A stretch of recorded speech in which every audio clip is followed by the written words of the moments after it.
My name is Ambassador Andrew, and this is my testimony. Buckle up.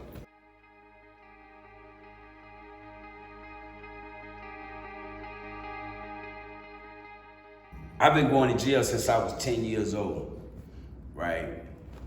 I've given these people 30 years of my life.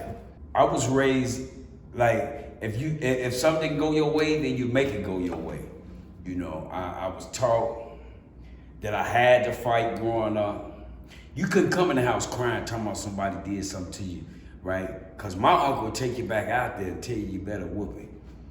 Back in 1972, I think this is where I really rebelled against the system, because my mom was in a relationship with the Chicago police.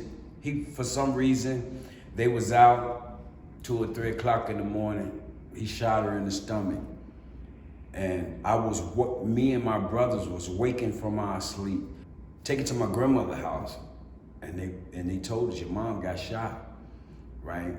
And my mom loved this guy so much that she lied for him and said they were shooting at each other. Right then and there, he didn't go to jail.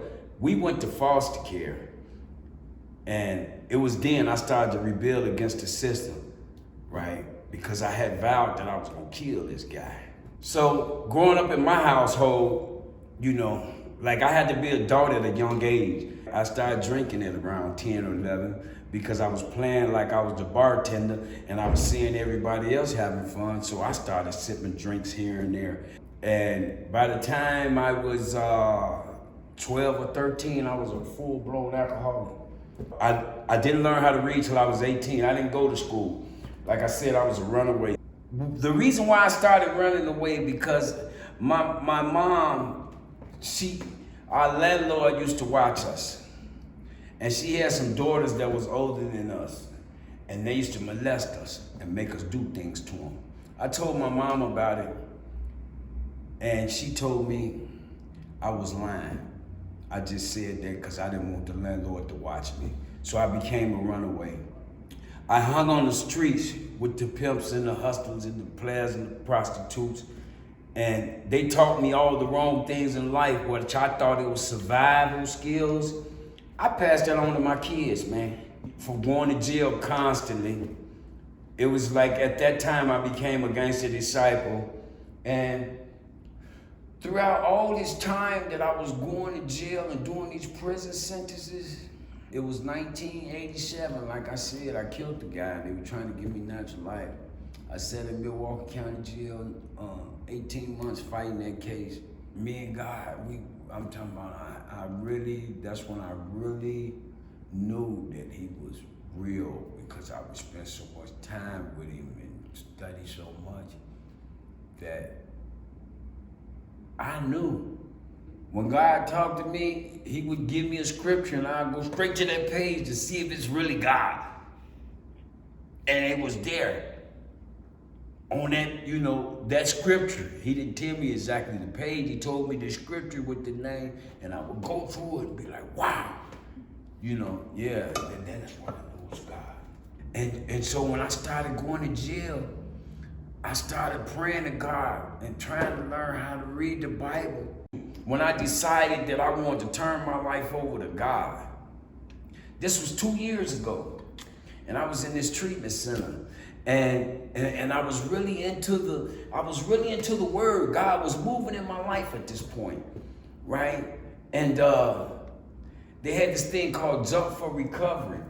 And you had to write why you wanted to jump out the airplane for recovery. And I told them that I wanted to go up there to get 2,000 angels to come back down to help me fight in my recovery.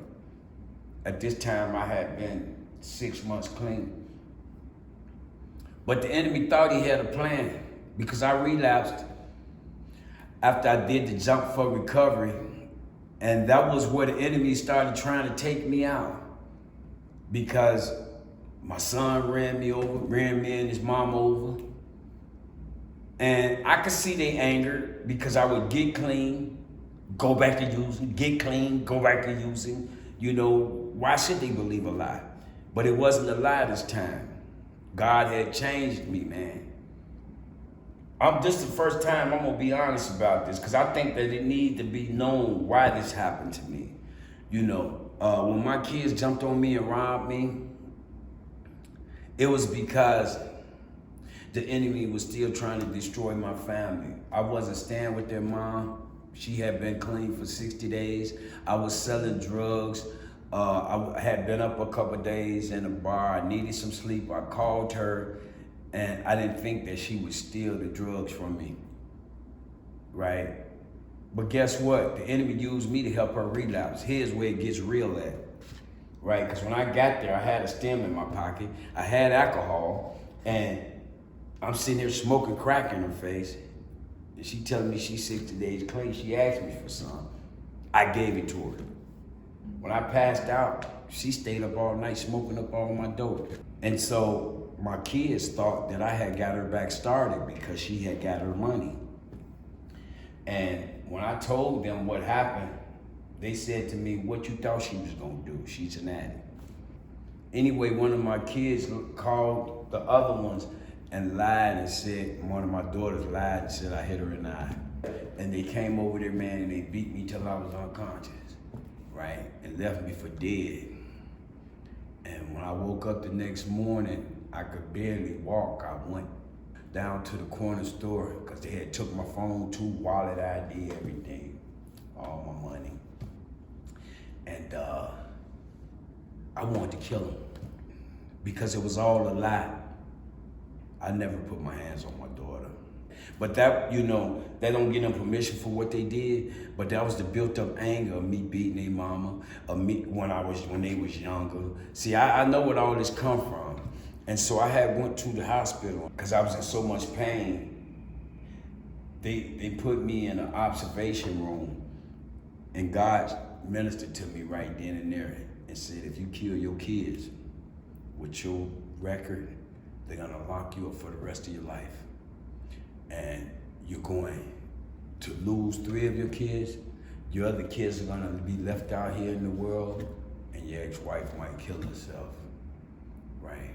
It was then I decided that I was finna get clean for real, right? Because then I had a mission. I had something to prove to myself and to the enemy, that God is a deliverer of those who diligently seek him. I've been clean 16 months now. I found out about ICCM Life Center, and when I had got out of prison in 2010, I was on ISR. That's where you have to get permission to go everywhere. I had a bracelet on, and you could go to church, you can go to meetings. So I was going to church and meetings. I was clean for a year at that point. Today, if you're not about God, if you're not about encouraging somebody, breathing life into the earth, right? All I could do is plant the seed to you, because I've hurt so many people in my life, right? The definition of me of sorry is not to repeat that action again. When I say I'm sorry, I'm walking it out through my life. You can tell that I'm a changed man. You can see that I'm a new creation, right? That's what I'm sorry for. I'm sorry for the people that I hurt, the people that I misled, right? The people, some people that got locked up and lost many years because of the stuff I taught them. Today, I ask for their forgiveness, and I forgive all those that hurt me.